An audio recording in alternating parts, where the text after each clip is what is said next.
നമസ്കാരം. തമിഴ്നാട് രാഷ്ട്രീയത്തെ പിടിച്ചുലച്ചുകൊണ്ട് സഖ്യകക്ഷി സമവാക്യങ്ങളിൽ നിന്നും മാറി തനിച്ച് ഭൂരിപക്ഷം നേടാനുള്ള വലിയ രാഷ്ട്രീയ നീക്കങ്ങളിലേക്ക് ചുവടുമാറ്റുകയാണ് നടൻ വിജയുടെ ഭരണകക്ഷിയായ തമിഴക വെട്രിക്കഴകം. 234 നിയമസഭയിൽ മാന്ത്രിക സംഖ്യയായ 118 തികച്ചും മറ്റു പാർട്ടികളെ ആശ്രയിക്കാതെ ഭരണം ഉറപ്പാക്കിയാണ് ടിവിക്കയുടെ ലക്ഷ്യം. ഇതിനിടെ പാർട്ടിയിലെ ഭിന്നതകൾ പരിഹരിക്കാനും ചോർച്ച തടയാനുമായി അണ്ണാ DMK വിമത വിഭാഗത്തിലെ 5 MLA-മാർ party general secretary Edappadi K പളനിസ്വാമിയുമായി കൂടിക്കാഴ്ച നടത്തിയിട്ടുണ്ട്. ആദ്യഘട്ടത്തിൽ സഖ്യകക്ഷി മാനേജ്മെന്റ് എന്ന നിലയിൽ ആരംഭിച്ച നീക്കങ്ങൾ ഇപ്പോൾ അണ്ണാ DMK പൂർണ്ണമായും വിഴുങ്ങുന്ന തരത്തിലുള്ള ഒരു രാഷ്ട്രീയ ഏറ്റെടുക്കൽ പ്രക്രിയയായി മാറിയിരിക്കുകയാണ്. അണ്ണാ DMK വിമതരെ മന്ത്രിസഭയിൽ ഉൾപ്പെടുത്തുന്നതുമായി ബന്ധപ്പെട്ട ചർച്ചകൾ ഉപേക്ഷിച്ചതിന് പിന്നാലെയാണ് സഖ്യകക്ഷികളെ ആശ്രയിക്കുന്നത് പരമാവധി കുറയ്ക്കാനും സ്വന്തം നിലയിൽ 118 എന്ന സംഖ്യയിലേക്ക് എത്തിച്ചേരാനുള്ള തന്ത്രപരമായ പദ്ധതികൾക്ക് TVK തുടക്കമിട്ടത്. ഈ പുതിയ നീക്കത്തിന്റെ ആദ്യ പരസ്യമായ ചിത്രം കഴിഞ്ഞ തിങ്കളാഴ്ചയാണ് ചെന്നൈയിൽ അരങ്ങേറിയത്.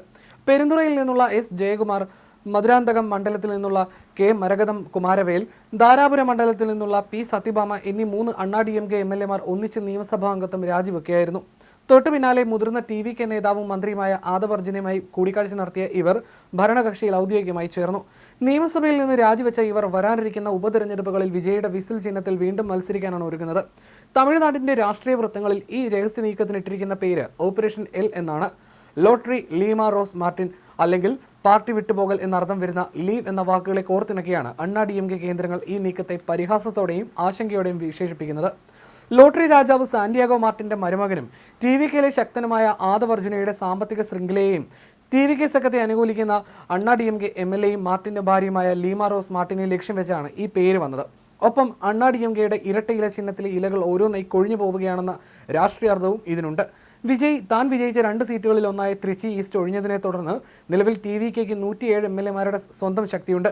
Congress, CPI, CPM, VCK, IUML എന്നീ കക്ഷികളുടെ പിന്തുണയോടെയാണ് ഇപ്പോൾ സർക്കാർ സുരക്ഷിതമായി മുന്നോട്ട് പോകുന്നത്. എന്നാൽ ഒരു ജനകീയ നേതാവിന് ചുറ്റും കെട്ടിപ്പടുത്ത പാർട്ടിക്ക് എക്കാലവും സഖ്യകക്ഷികളെ ആശ്രയിക്കാനാകില്ലെന്ന് TVK നേതൃത്വം ശക്തമായി കരുതുന്നു. ത്രിച്ചി ഈസ്റ്റിനൊപ്പം മറ്റു മണ്ഡലങ്ങളിലും ഒന്നിച്ച് ഉപതെരഞ്ഞെടുപ്പ് വരുമ്പോൾ അനുകൂല തരംഗമുണ്ടാകുമെന്നും സഖ്യ സർക്കാരിനെ തനിച്ച് ഭൂരിപക്ഷമുള്ള ഏകകക്ഷി സർക്കാരാക്കി മാറ്റാൻ കഴിയുമെന്നുമാണ് TVK തന്ത്രജ്ഞരുടെ കണക്കൂട്ടൽ. വരും ആഴ്ചകളിൽ 7-8 അണ്ണാ DMK MLA-മാർ കൂടി രാജിവെക്കുമെന്നാണ് സൂചനകൾ. CV ഷൺമുഖം, SP വേലുമണി എന്നിവരുടെ നേതൃത്വത്തിലുള്ള അണ്ണാ DMK വിമത വിഭാഗം വിജയുടെ മന്ത്രിസഭയിൽ ഇടം നേടാൻ മുൻപ് ചർച്ചകൾ നടത്തിയിരുന്നു. എന്നാൽ ഇടതു പാർട്ടികളുടെയും VCKയുടെയും സമ്മർദ്ദത്തെ തുടർന്ന് TVK ഈ നീക്കം പെട്ടെന്ന് ഉപേക്ഷിച്ചതോടെ വിമതർ ഇപ്പോൾ പ്രതിസന്ധിയിലാണ്. അണ്ണാ DMK വിമതരെ സർക്കാരിൽ ഉൾപ്പെടുന്നത് പാർട്ടിയുടെ അഴിമതി വിരുദ്ധ പ്രതിച്ഛായയെ ബാധിക്കുമെന്ന് ജോൺ ആരോഗ്യസ്വാമി, BC ആനന്ദ് എന്നിവർ വാദിച്ചപ്പോൾ രാഷ്ട്രീയ സുരക്ഷിതത്വത്തിനായി ഇവരെ ഉൾപ്പെടുത്തണമെന്ന് അർജുൻ അനുകൂലിച്ചിരുന്നു. ഒടുവിൽ നേരിട്ട് കൂറുമാറ്റ നിരോധന നിയമത്തിൽ കുടുങ്ങാതെ MLA സ്ഥാനം രാജിവെപ്പിച്ച് വീണ്ടും മത്സരിപ്പിക്കുന്ന ക്ലീൻ മോഡലാണ് വിജയ് തിരഞ്ഞെടുത്തത്. സാമ്പത്തികമായി പിന്നോക്കം നിൽക്കുന്ന ദളിത് MLA-മാരെയാണ് TVK പ്രധാനമായും ലക്ഷ്യമിടുന്നത്. തകർച്ച തടയാൻ ഒരേ സമയം 2 രക്ഷാപ്രവർത്തനങ്ങളാണ് ഇപ്പോൾ അണ്ണാ DMKയിൽ നടക്കുന്നത്. ഒരു വിഭാഗം രാജിവെക്കുമ്പോൾ വിമതപക്ഷത്തെയും മറ്റൊരു വിഭാഗം EPS-മായി ഒത്തുതീർപ്പിന് ശ്രമിക്കുന്നുണ്ട്. തിങ്കളാഴ്ച 5 വിമത MLA-മാർ EPS-നെ കണ്ട് ചർച്ച നടത്തിയിരുന്നു. നിലവിൽ 47 MLA-മാരിൽ 27 പേരുടെ പിന്തുണ തങ്ങൾക്കുണ്ടെന്നാണ് EPS ക്യാമ്പ് അവകാശപ്പെടുന്നത്. ദശാബ്ദങ്ങളായി തമിഴ്നാട് രാഷ്ട്രീയം നിയന്ത്രിച്ച ദ്രാവിഡ് പാർട്ടികളുടെ സഖ്യ സമവാക്യങ്ങളെ വിജയുടെ വരവ് പൂർണ്ണമായി തകിടം മറിച്ചിരിക്കുകയാണ്. രാഷ്ട്രീയ സ്ഥിരത ഓരോ മണ്ഡലങ്ങളായി, ഓരോ MLA-മാരായി അല്ലെങ്കിൽ ഓരോ ഇലകളായി തങ്ങളെ ബാധിച്ചു തുടങ്ങിയെന്നാണ് DMKയും അണ്ണാ DMKയും ഇപ്പോൾ തിരിച്ചറിയുന്നത്.